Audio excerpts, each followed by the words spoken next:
बिस्मिल्लाहिर्रहमानिर्रहीम अल्लाहुम्मा सल्लि अला व अला मुहम्मद सल्लल्लाहु तआला अलैहि वसल्लम। अस्सलामु अलैकुम, welcome to a 365 special.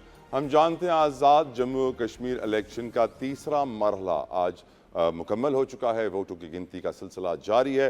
Results में कुछ डिले देखा जा रहा है, लेकिन अब तक की जो सूरत हाल है तीनों मरहले मुकम्मल हो चुके हैं और वाज़ेह है कि आज़ाद जम्मू कश्मीर में अब नून लीग हुकूमत बनाने जा रही है। एट द सेम टाइम हम जानते हैं पीपल्स पार्टी और नून लीग में जो इस वक्त सिलसिला था तनकीद का, एक दूसरे पर इल्ज़ाम आयद करने का, उल्टी सीधी गिनती गिनने का, वो भी जारी है और ये ताबड़तोड़ हमले किए जा रहे हैं।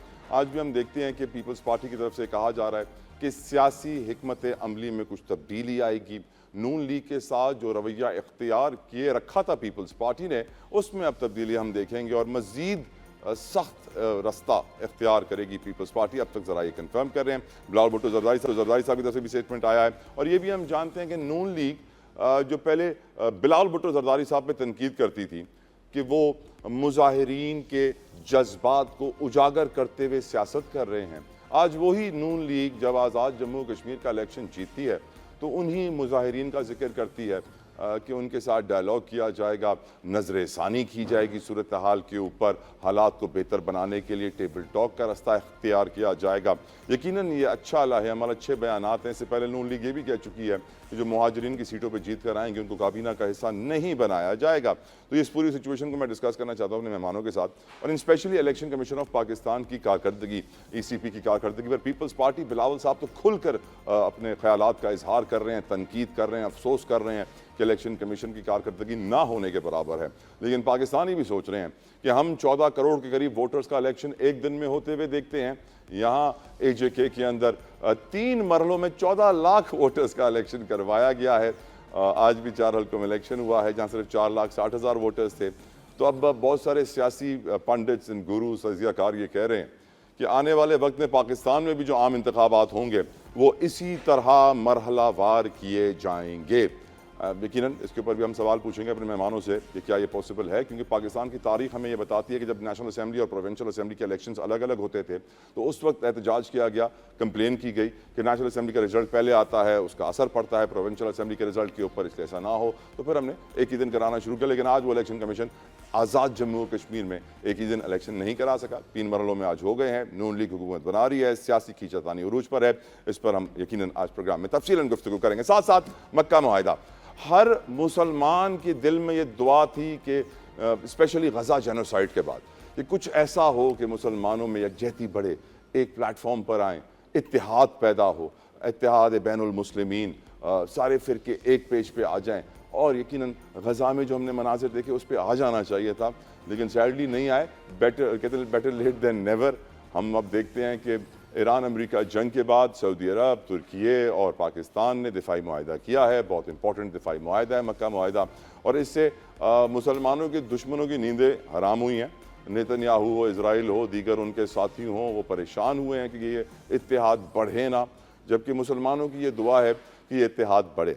और काफ़ी लोग तो कह रहे हैं कि शहीद जुल्फ़िकार अली भुट्टो का वो ख्वाब जिसकी वजह से उनको शहीद भी किया गया, बहुत सारे लोग की ये राय है कि मुसलमानों में यकजहती पैदा हो, वो तारीख साज OIC का इजलास और फिर उन सब को एक एक करके टारगेट किया गया, दुनिया से रुखसत किया गया ताकि मुसलमानों में इत्तेहाद पैदा ना हो। वो प्लान जो मुसलमानों के लिए यकीनन ज़रूरी था अब वो नज़र आ रहा है। इसको भी आज ज़ेर बहस बनाऊंगा। प्रोग्राम में गुफ्तगू का आगाज़ करना चाहूँगा, मेहमानों को मज़ीद इंतज़ार नहीं करवा सकता। मेरे साथ मौजूद हैं पाकिस्तान पीपल्स पार्टी के रहनुमा हैं, पाकिस्तान के नामबरान हैं रज़ा हारून साहब, हमेशा हमारे प्रोग्राम में आके हमारी इज़्ज़त में इजाफा करते हैं। रज़ा साहब अस्सलाम वालेकुम व रहमतुल्लाह, बहुत शुक्रिया आपकी कीमती वक्त के लिए सर, जज़ाकल्लाहु खैर। मेरे साथ मौजूद है पाकिस्तान के नामवर तज्ज़ियाकार नईम कुरैशी साहब। अस्सलाम वालेकुम कुरैशी साहब, thank you so very much for your precious time. कुछ ही लम्हों में अली गौहर बलोच साहब भी हमारे साथ होंगे। गुफ्तगू आगाज़ करना चाहूँगा रज़ा हारून साहब आपसे।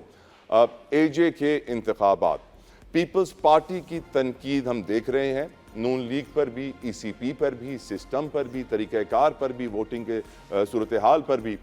मेरा सवाल रज़ा साहब आपसे ये है कि क्या वो तनकीद रायगां चली जाएगी या उसका कुछ रिजल्ट होगा? क्योंकि बहुत सारे लोग पहले से ये बात कर रहे थे कि 10 तारीख को आखिरी मरहला होगा इन इंतखाबात का, 12 अगस्त तक माहौल ठंडा हो जाएगा, 14 अगस्त को सब आज़ादी के जश्न में साथ साथ नज़र आएंगे आपको। आपकी नज़र में ये पीपल्स पार्टी और बिलावल भुट्टो जरदारी साहब जो बात कर रहे हैं कि नई सियासी हिकमत अमली, क्या वाकई कुछ नया होगा या फिर 2 दिन के बाद हम सब भूल जाएंगे और सूरत हाल वैसी होगी जैसे पहले होगी। रजा हारून साहब। बहुत बहुत शुक्रिया जरा भाई, एज ऑलवेज प्लेजर आपके प्रोग्राम में आके।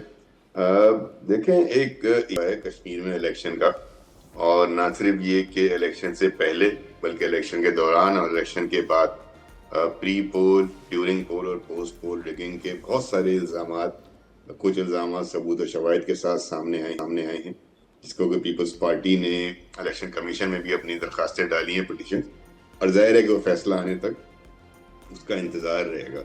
लेकिन जिस तरीके से इलेक्शन का कंडक्ट हुआ है और जिस तरीके से वहाँ पे धांधली का माहौल किया गया है, ये तो सबने देखा है, सबके सामने है। अब ये देखना बाकी है कि आप जो बात फरमा रहे हैं कि पार्टी का इतना लाए अमल क्या होगा, ये तो लीडरशिप अनाउंस करेगी, उसकी सेंट्रल एग्जीक्यूटिव कमेटी फैसला करेगी, तय करेगी और अनाउंस करेगी। लेकिन जो चेयरमैन साहब हैं वो बहुत क्लियर हैं इस हवाले से। चेयरमैन साहब के जो बयानात हैं, जिससे कि पार्टी अपनी पॉलिसी लाइन भी ड्रॉ करती है, वो बहुत क्लियर है कि ये मामला तब उस तरीके से नहीं चल पाएंगे जो एतमाद का फुकदान हो गया है, जिस तरीके से कॉन्डक्ट हुआ है, जिस तरीके से सियासी बयानबाजी हुई है, वो उस नहज पर पहुंच चुकी है कि अब लगता ऐसा ही है कि बहुत मुश्किलात आने वाले दिनों में आपको दिखाई देंगी।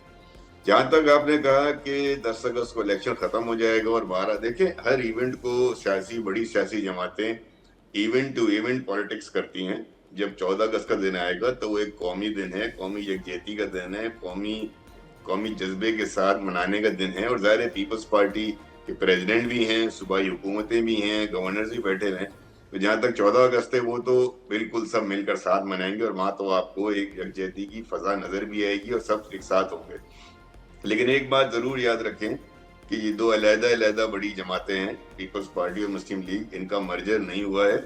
इनका एक पॉइंट के ऊपर कोलिशन है, अलायंस है, वो ये है कि वफाकी हुकूमत में पीपल्स पार्टी के वोटों से वज़ीर आज़म साहब मुंतखब हुए हैं और उसी वोटों की बुनियाद पर, अपनी प्रेजेंस की बुनियाद पर पार्टी जो अपना एहतजाज भी रिकॉर्ड करा रही है और एक तरीके से इक़्तिदार में बैठी मुस्लिम लीग को ये वार्निंग्स भी दे रही है, ये समझा भी रही है कि जिस तरीके से मामला एक तरफा तौर पर चलाए जा रहे हैं, इस तरीके से अलायंस का आगे चलना उसी हम आंगी के साथ, उसी अंडरस्टैंडिंग के साथ जिस तरीके से शुरू हुआ था, वो मुश्किल से मुश्किल होता चला जा रहा है। रजा भाई, लेकिन मेरा एक सवाल रह गया, इम्पैक्ट क्या होगा पीपल्स पार्टी की तनकीद का? क्या इलेक्शन कमीशन अपनी कारकर्दगी बेहतर करेगा?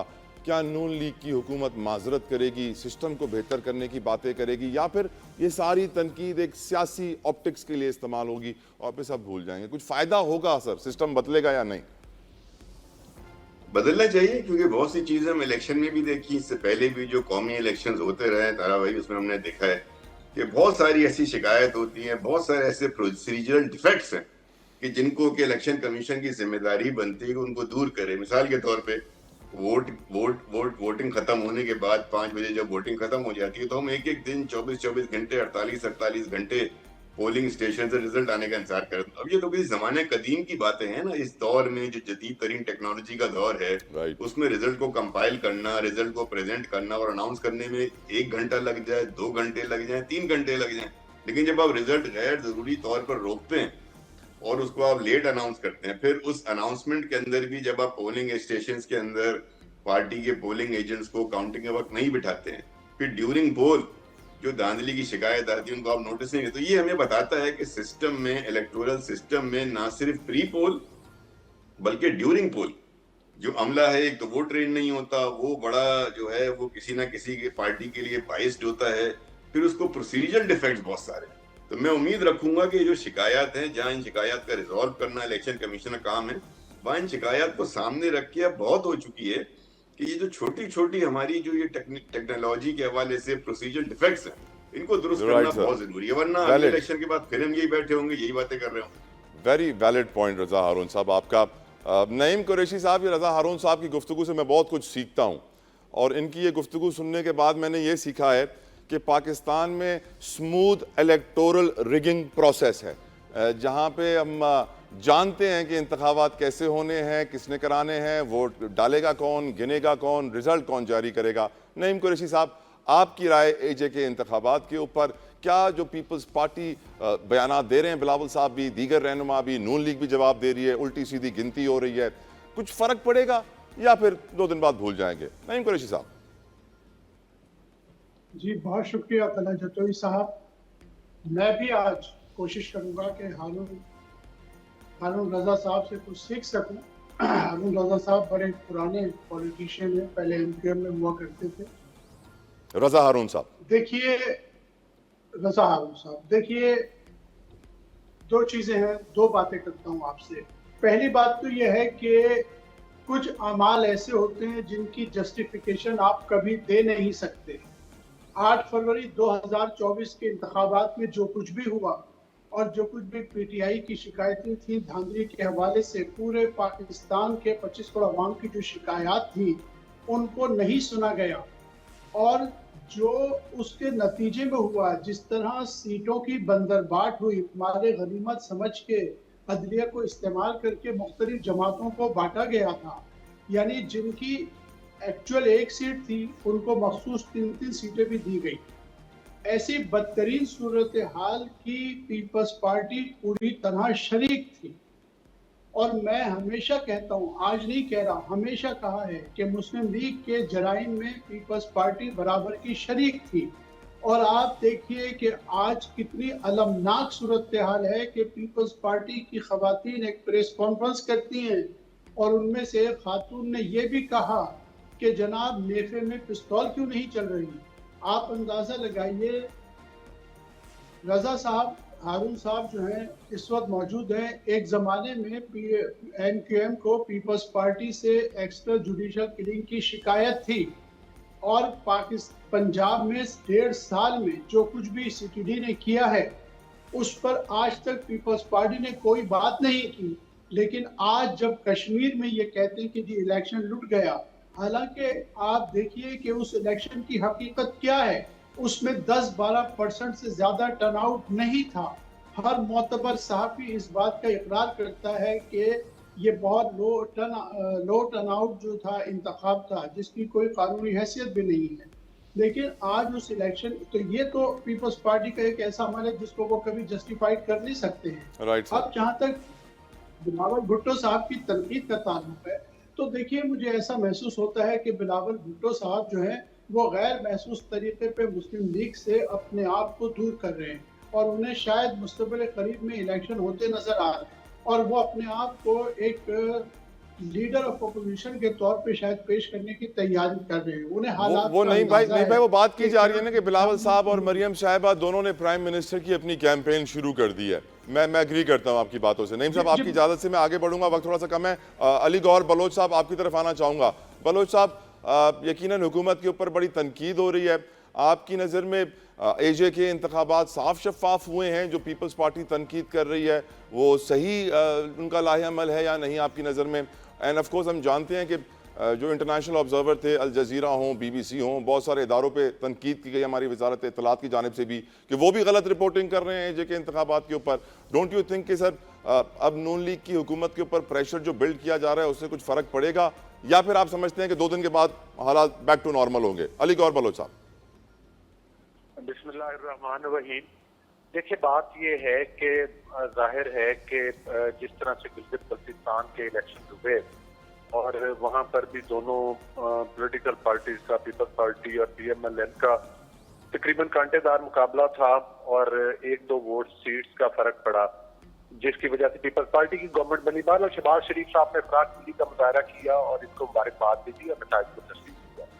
लेकिन अफसोस की सूरत ये है कि पीपल्स पार्टी में और इवन इनकी लीडरशिप में ये हौसला ही नहीं है कि ये अपनी शिकस्त को तस्लीम कर सके।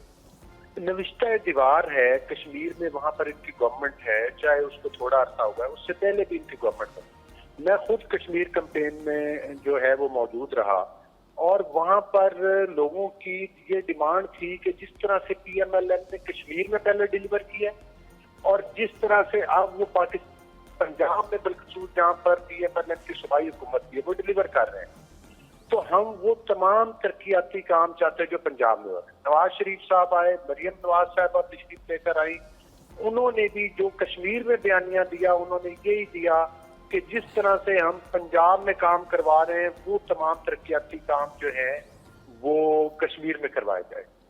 अब वहां पर इनकी हुकूमत है, ये धांधली के इल्जामात की बात तो करते हैं, लेकिन डे वन से बिलावल भुट्टो साहब ने भी और इनकी जितनी सीनियर लीडरशिप है, इन्होंने धांधली का रोना शोना धोया है, लेकिन उसके अलावा इन्होंने कोई एजेंडा नहीं दिया अपना, कोई अपना विजन की कोई बात करते कि हम कोई इधर डेवलपमेंट के प्रोजेक्ट लेकर आएंगे, हम ये काम करवाएंगे, वो इन्होंने बिल्कुल नहीं दिया। मां सिवाय के क्रिटिसिज्म, तनकीद, सख्त बयानात और कोई बयानिया नहीं है, कोई मतलब है कि रोड मैप नहीं है कि ये कश्मीर में करवाएंगे। पीएमएलएम ने प्रॉपर रोड मैप दिया और वहां की आवाम ने उसको सराहा। लिहाजा अगर इनके कोई तहफ़्फ़ुज़ात हैं, इसके बावजूद कि वहां पर इनकी हुकूमत है, तो सारे फॉरम मौजूद है, उन अल जजीरा के सबूतों को भी लेकर जाएं और पता नहीं किस किस के सबूत है वो भी लेकर जाए, 365 वाले सबूत भी लेकर जाए, और तमाम सबूतों के साथ इनको चाहिए कि उन फॉरम पर जाएं। और सिर्फ अगर ये छुपना चाहेंगे, अपनी शिकस्त को सिर्फ इसके नीचे दबाना चाहेंगे कि जी वहां पर धांधली हुई है, तो उससे इनकी शिकस्त छुप नहीं सकेगी। Right sir, right sir. Raza Haroon साहब, would you like to respond sir? आपके पास कोई रोड मैप नहीं है, कोई प्लान नहीं है, अब शिकस्त को छुपाना चाह रहे हैं आप? नहीं अली गौर भाई जो बात कर रहे हैं, नहीं रोड मैप भी होता है और पॉलिटिकल पार्टी अपना मंशूर भी देती हैं। वहाँ तरक्याती प्रोग्राम जो हैं वो दो तरीके से जा सकते हैं कश्मीर में। एक तो जा सकते हैं वफाकी हुकूमत के जरिए, दूसरा कश्मीर की गवर्नमेंट के जरिए। तो अगर वहाँ तरक्याती काम अब तक नहीं हुए हैं गुज़िश्ता 2-2.5 साल को अगर हम ले लें, तो उसका कसूरवार कौन है? फेडरल गवर्नमेंट होगी ना, वज़ीर आज़म साहब होंगे जिन्होंने सब कुछ करना था वहाँ पर। इसी तरीके से अगर प्रोविंशियल कह रहा हूँ, जो कश्मीर में जो काम नहीं हुए हैं वो कश्मीर की गवर्नमेंट उसकी जिम्मेदार होगी। तो वहां तो प्रोजेक्ट्स आप लेकर जाएंगे जब आप गवर्नमेंट्स बनाएंगे। और लाजमी बात है जब पॉलिटिकल पार्टीज किसी भी इलेक्शन में हिस्सा लेने जाती हैं तो वो अपने अपने मंशूर के अंदर तमाम प्रोजेक्ट जिक्र करती हैं। बिलावल साहब का नारा था हक मिल्कियत और हक हाकमियत, ये आपको कश्मीर के लोगों को देना है ताकि वो अपने आज़ाद वोटों से मुंतखब करें। अभी नईम भाई ने भी हमारी एक बात फरमाई, उन्होंने वहाँ इलेक्शन का माहौल बताया, परसेंटेज ऑफ वोट कास्टिंग बताई, बहुत सारी बातें उन्होंने की। तो मैं उनसे भी ये पूछना चाहूंगा कि फिर अगर देखे ना, वो भी नईम भाई भी बुनियादी तौर पर तो यही कह रहे हैं ना कि वहां पे अगर आप उनके एक्विजिशंस को भी मिला लें तो नईम भाई का ही मुतालबा यही है या उनका तबसरा यही है कि वहां पे जो है वो फ्री एंड फेयर इलेक्शंस नहीं हुए। यही बुनियाद होनी चाहिए। जब ये बुनियाद नहीं होगी तो सवालात उठेंगे, और जब सवालात उठेंगे जाहिर है मुस्लिम लीग से वो सवालात नहीं है, वो सवालात इलेक्शन कमीशन से, वो सवालात वहां पे इंतजामिया से कि भाई वो उनका जवाब दे, जो एलिगेशंस लगाए जा रहे हैं उसके ऊपर फैसले कर दिए जाएं। तो ये बड़ी सिंपल सी बात है। इसके अंदर दो पार्टियों को, दो पार्टी लीडरान को बैठ, हाँ उसकी डिबेट से कुछ नहीं होना, ये तो फैसले होने। एक ब्रेक का वक्त हो गया है। रजा हारून साहब, बलोच साहब, कुरैशी साहब कहते हैं ब्रेक से वापस आएंगे, डिस्कशन आगे बढ़ाएंगे। Keep watching 365।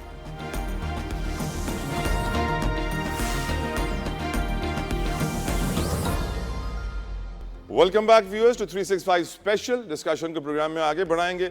Ali Gauhar Bloch साहब, आपसे अब मैं सवाल पूछना चाहता हूँ, बहुत ज़रूरी सवाल है। हम ये तो जानते हैं कि मुल्क को मुआशी इस्तेहकाम की ज़रूरत है, साथ साथ मुल्क को सियासी इस्तेहकाम की भी ज़रूरत है।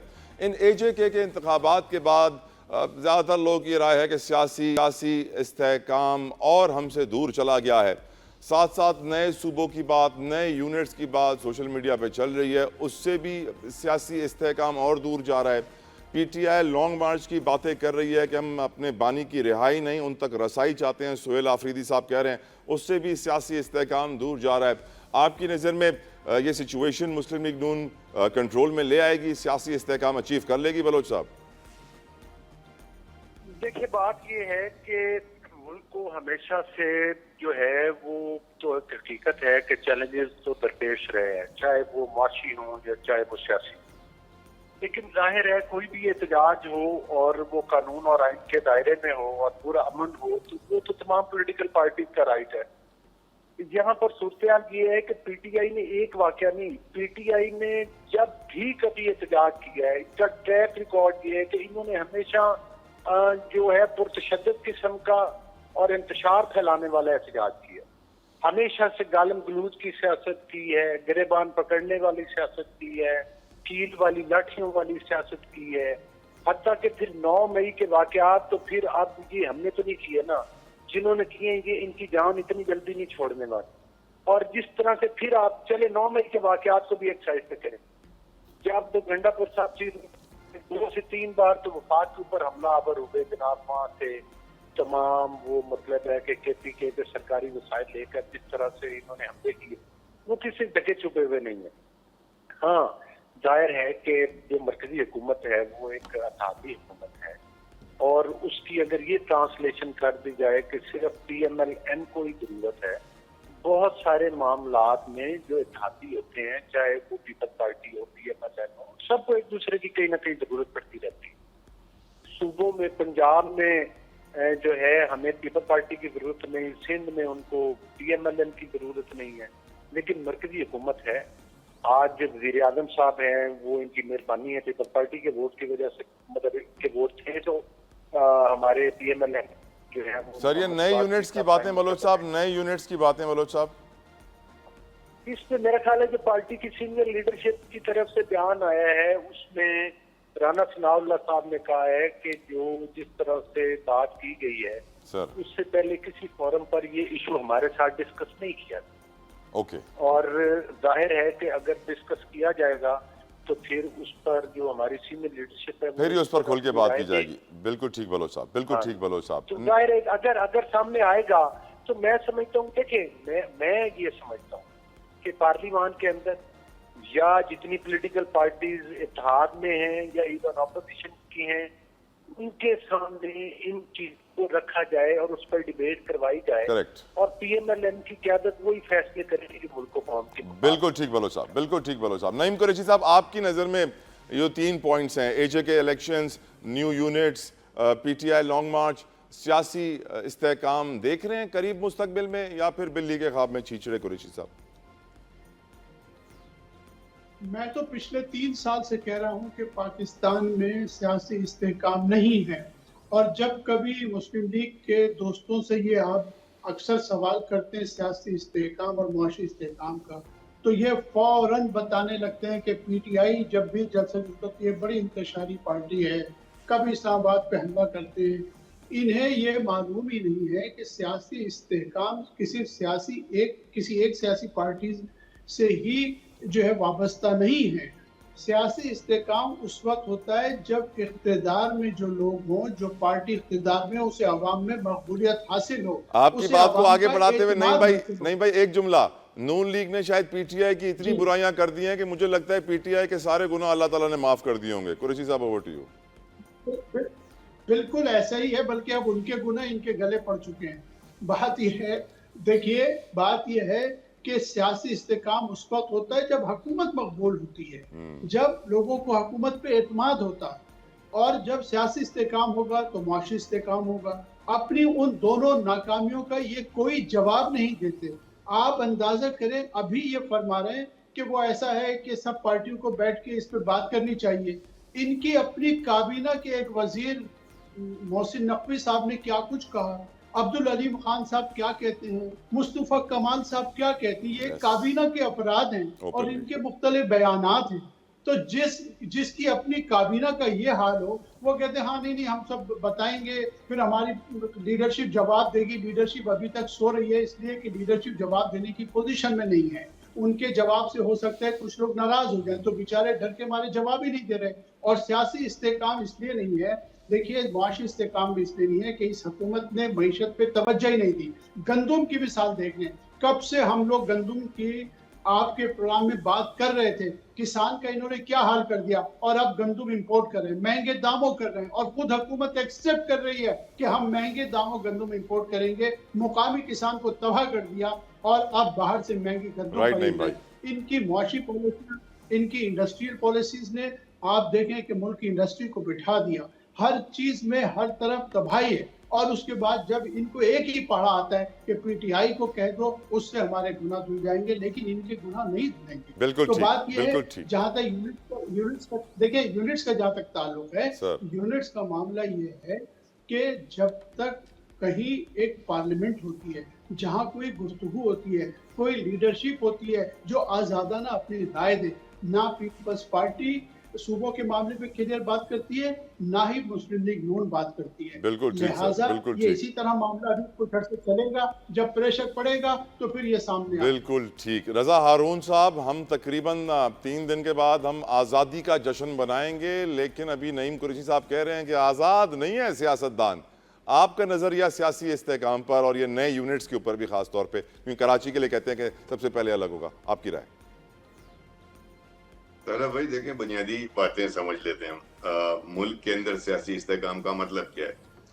दिफाई मामलात हों, दिफाई अमूर हों, खारजा अमूर हों, बैन अल-अक़वामी ताल्लुकात हों, इस फ्रंट पे तो आपकी बेहतरीन परफॉर्मेंस है, और इस बेहतरीन परफॉर्मेंस का अनफॉर्चुनेटली गवर्नमेंट की परफॉर्मेंस से कोई ताल्लुक नहीं। अग्रीड। ये तो 9 मई के मार्का हक में बुनियाद मरसूस में आपने एक तारीखी कामयाबी हासिल की।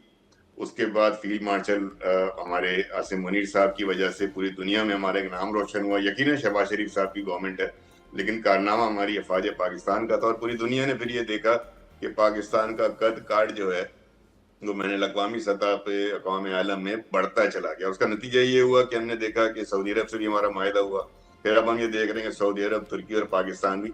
तो ये हमारे जो दिफाई मामला हैं, खारजा अमूर हैं, और हमारे जो बैनुल अक़वामी ताल्लुक आते हैं, वहां तो हर फ्रंट पे, हमें फ्रंट पे जो बंदा नजर आ रहा है वो हमारे चीफ ऑफ डिफेंस फोर्सेज हैं, फील्ड मार्शल साहब हैं। तो ये तो हमारे, अच्छा, ये अगर आप ये वाली कारकर्दगी इस गवर्नमेंट के खाते से निकाल लें तो फिर इस गवर्नमेंट के बाद बचता क्या है? मतलब फेडरल गवर्नमेंट ने अगर अपनी परफॉर्मेंस दिखानी थी तो मईशत में दिखानी थी। तो मईशत में जो 3 बड़े इंपॉर्टेंट इंडिकेटर्स होते हैं, गुर्बत, महंगाई और बेरोजगारी, इसमें इस वक्त हम बहुत ज्यादा नीचे जा चुके हैं, और हमारा इसमें एक आम आदमी की जिंदगी में, गरीब की जिंदगी में कोई बेहतरी नजर नहीं आती। अब सियासी इस्तेकाम क्या होता है? सियासी इस्तेकाम यही होता है जब पॉलिटिक्स की आजादी हो, मुकम्मल आजादी हो, बगैर किसी इंटरफेरेंस के आजादी। तमाम पार्टियों को, तमाम जमहूरी ताकतों को अपने ख्यालात का इजहार करने के लिए, अपने जलसा जुलूस करने की आजादी हो, एहतजाज करने की आजादी। यकीनन कानून की अमायद मुतल्लिका पाबंदियों के अंदर रहते हुए ये सब इजाजत मिलती है। पीटीआई का मामला बिल्कुल डिफरेंट है, वली गौर साहब ने आपको बता दिया, समझा दिया। अब आप ये देखें कि आज हमारे मुल्क का नौजवान जो कि 65% है, और उस 65% के अंदर भी जो 35% है तलब भाई, वो 15 से 25 साल वाला है, 15 से 30 साल वाला है। वो बेरोजगार है, उसको अपना वे फॉरवर्ड नहीं नजर आता, उसको फ्यूचर नजर नहीं आता, उसको कैरियर नजर नहीं आती, उसको कोई चीज नजर नहीं आ रही। तो ये एक ऐसा फ्रस्ट्रेटेड यूथ है जिसके बाद जो अपने आप को आइसोलेटेड, डिप्राइव और अपने हकूक से महरूम समझता है। ये है सियासी इस्तेकाम के लिए जरूरी। ये हमारी, ये यहाँ पे हमारी फेडरल गवर्नमेंट ने जो परफॉर्मेंस करनी थी इकोनॉमी के अंदर, उसको बेहतर बनाना था, उन तमाम चीजों की कामयाबियों को लेकर जो हमें बैनुल अक़वामी सतह पे मिल रही है, उसको लेकर जो हमें उसको आगे में फॉरवर्ड करना था, वो थी माशी कामयाबियों के साथ। माशी तौर पे बेहतर फैसले होते, हमें फॉरेन डायरेक्ट इन्वेस्टमेंट नजर आती, हमारे मुल्क के अंदर जो है वो तरक्की हो रही होती, ये हमें नजर नहीं आई। तो ये सियासी इस्तेकाम में प्रॉब्लम आ रही है हमारे पास। कराची को अलग करने की बातें सर, कराची को अलग करने की बातें जल्दी से सर। ख्वाहिशात पे तो कोई होता नहीं ना, ख्वाहिशात पे तो कोई पाबंदी नहीं है। मैं आपको बड़ा इसका सिंपल सा सोल्यूशन बताता हूँ तलब भाई। अभी हमारे अली गौर भाई ने बताया, नईम भाई ने बात की। देखें, 3 बड़ी पार्टियां हैं, पाकिस्तान पीपल्स पार्टी है, मुस्लिम लीग नून है और पीटीआई है, जिनकी हुकूमतें हैं पंजाब में, खैबर पख्तूनख्वा में और सूबा सिंध में। अब इसका जो आईनी तरीका है वो ये है कि सूबाई असेंबली करारदाद पास करे। सिंध के अंदर सूबाई असेंबली ने 2 दफा करारदाद पास किए कि हम सिंध की तकसीम नहीं चाहते, इसमें इंतजामी यूनिट्स नहीं बनाना चाहते, सूबे नहीं बनाना चाहते। तो सिंध की असेंबली तो बोल चुकी है। अब आ जाते हैं पंजाब की असेंबली, वहां से पास हो चुके हैं। पंजाब असेंबली में 2012 में मई 2012 में एक मुत्तफिका करारदाद पास हुई है जो पीपल्स पार्टी और मुस्लिम लीग नून ने मिलकर की, जिसमें कि जनूबी पंजाब सूबे का जिक्र है, और उसके लिए आमादगी हाजिर की है, और वफाकी हुकूमत को, पार्लियामेंट को कहा है कि इसको आप कर दें। इसी तरीके से अगर आप खैबर पख्तूनख्वा लें तो वहां पे पाकिस्तान पीपल्स पार्टी ने, मुस्लिम लीग ने और पीटीआई ने मिलकर अभी दिसंबर 2025 में करारदाद पास की हजारा सूबे की। तो अगर हम कंसेंसस देखें तो इन 3 नए सूबों पर, यानी केपी के अंदर हजारा पर और पंजाब में बलूचिस्तान और भावलपुर को लेकर कंसेंसस है इन पॉलिटिकल पार्टियों। बिल्कुल ठीक। रजा भाई, I am sorry to interrupt, break आ गई है, मजबूर हूं। माता हूं रजा भाई, ब्रेक लेनी पड़ेगी। Viewers, take a break.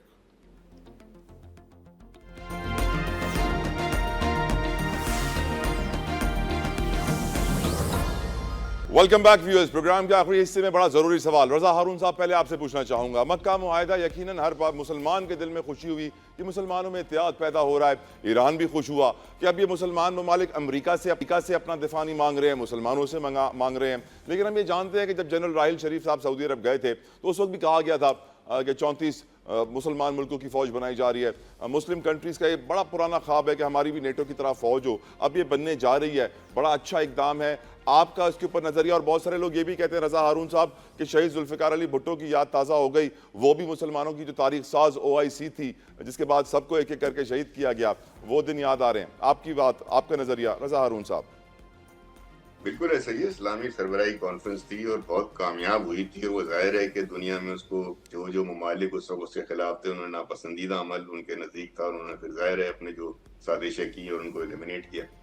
लेकिन ये जो अभी खबर आई है ये बहुत ही ज़्यादा जो है वो हमारे लिए खुशाइंद है और ये इस बात की तरफ एक कदम है कि मुस्लिम ममालिक जो है वो आपस में दिफाई मामलात में, खारजा मामलात में एक जगह जमा हो रहे हैं। एक आपको मुस्लिम दुनिया के अंदर जो है वो एक यूनियन कायम होती नजर आ रही है। ये तो बड़ी खुशाइंद बात है, इससे तो इनकार किया ही नहीं जा सकता। अब इसमें आप देखिएगा कि हम अभी खबरें सुन रहे हैं कि इसमें इजिप्ट का भी जो है वो शामिल हो जाने का इरादा है। और इस तरीके से फिर जो जंग अजीम दोयम के बाद जो मिडिल ईस्ट में एक टर्मोइल क्रिएट किया गया था, हम सब जानते हैं क्या हुआ था। उस टर्मोइल के जरिए जो है बाउंड्रीज खींची गई और उस रीजन को जो है वो डिस्टर्ब किया गया। वक्त है में रज़ा भाई, सो सॉरी, अगर इजाज़त दे मैं आगे बढ़ूँ सर, आपकी इजाज़त। Thank you sir. Naeem Qureshi साहब, आपका नज़रिया मक्का मुआहिदे पर, और क्या आपको लगता है ये जो ताकतें जोड़ रही हैं एक दूसरे के साथ, ये गज़ा को इंसाफ दिलवा पाएंगी? नईम कुरैशी साहब। जी देखिए, सूरत हाल ये है कि इस मामले में तुर्क वजीर खारजा का जो बयान है वो बड़ा अहम है। एक तो उन्होंने बड़ी अहम बात कही कि ये इत्तेहाद किसी के खिलाफ नहीं है। उनसे स्पेसिफिकली ये सवाल किया गया कि क्या ये ईरान, और पाकिस्तान ने भी ये बयान दिया सर, डार साहब ने। जी बिल्कुल, उन्होंने कहा कि ईरान के खिलाफ नहीं है, बल्कि किसी भी मुल्क के खिलाफ नहीं है जब तक कि वो हम पे हमला न करे। दूसरी बात यह है कि उन्होंने ये भी कहा कि सदर अर्दगान जो है उनकी बड़ी ख्वाहिश है कि इसमें दूसरे ममालिक जो है वो शामिल करें। और बड़ी ऑब्वियस सी बात है कि मिस्र जो है वो काफी अरसे से इस फोल्ड में है, तो होपफुली चौथा मुल्क वो हो सकता है और फिर दूसरे ममालिक भी इसमें शामिल होंगे। मुस्लिम उम्मा के लिए ये बहुत खुशाइन बात है। और बिल्कुल रज़ा हारून साहब ने सही कहा कि जिस तरह से सेकेंड वर्ल्ड वॉर के बाद जो कुछ भी मिडल ईस्ट के साथ हुआ, मुझे ऐसा लगता है कि आने वाले वक्त में ये इत्तेहाद अमेरिका को रिप्लेस करेगा। अली गौहर बलोच साहब, आपका नजरिया सर? देखिए, ये जो ट्रीटी साइन हुआ है मैं समझता हूँ कि ये बड़ी अहमियत का हामिल है और खास तौर पर इसमें जो है पाकिस्तान को जिस तरह से कलीदी किरदार मिला और जिस तरह से पहले आपको पता है कि इस तरह की जो एक पावर थी वो नेटो थी और नेटो में वाहिद मुल्क मुस्लिम मुल्कों में टर्की था, लेकिन अब उसकी वक्त के साथ साथ अहमियत कम हो गई है। अब जिस तरह से दुनिया के हालात और वाक़यात है, मेरा ख्याल है ये इत्तेहाद जो है वो बड़ी अहमियत का हामिल और उसमें पाकिस्तान का फर्क। और मैं समझता हूँ कि कई पहलुओं के लिहाज से अगर आप देखें तो जिस तरह से इजराइल हमारे मुल्क के अंदर मुख्तलिफ और हरबों के साथ मुदाखलत करता है, जिस तरह से दहशतगर्दी के वाक़यात मुलव्वस है, जिस तरह की वो लीडर निकालता है, मेरा ख्याल है उसके बारे से भी हवा निकल जाएगी। या पाकिस्तान की अफवाज अल्हम्दुलिल्लाह हरमैन के उसको नजर आएंगी तो फिर उसको भी वो कहते हैं ना कि सिटी गुम हो जाना, उसकी भी सिटी गुम हो जाएगी इंशाअल्लाह ताला। बहुत बहुत शुक्रिया, बहुत बहुत शुक्रिया अली गौहर बलोच साहब, बहुत बहुत शुक्रिया नईम कुरैशी साहब, बहुत बहुत शुक्रिया रज़ा हारून साहब। मुझे याद है कि जब अबरहा अपने हाथियों के साथ अल्लाह के घर पे चढ़ाई कर रहा था तो हज़रत हम जानते हैं कि नबी करीम सल्लल्लाहु अलैहि वसल्लम के घराना, उन्होंने जाके कहा था अबरहा से कि अल्लाह अपने घर की हिफाजत कर लेगा, और वो सब पहाड़ी पे चढ़ गए थे। और फिर किस तरीके से अल्लाह ने अबाबील से कंकरियाँ बरसाई, हाथियों को ख़त्म किया, अबरहा को ख़त्म किया। अल्लाह हमेशा अपने घर की हिफाजत करेगा। हम ये दुआ करते हैं कि अल्लाह ताला मुसलमानों में इत्तेहाद पैदा करे, ऐसा इत्तेहाद पैदा करे और मुसलमानों को ऐसी ताकत अता करे कि वो मुसलमानों के दुश्मनों का भी खात्मा कर सकें, गज़ा के बेचारे बच्चों को भी इंसाफ दिलवा सकें। आप भी मेरे साथ कहिए आमीन। मुझे इजाज़त दीजिए, मेरे बाद ट्रांसमिशन कंटिन्यू करेंगे। उमर इम्तियाज़, देखते रहिए 365।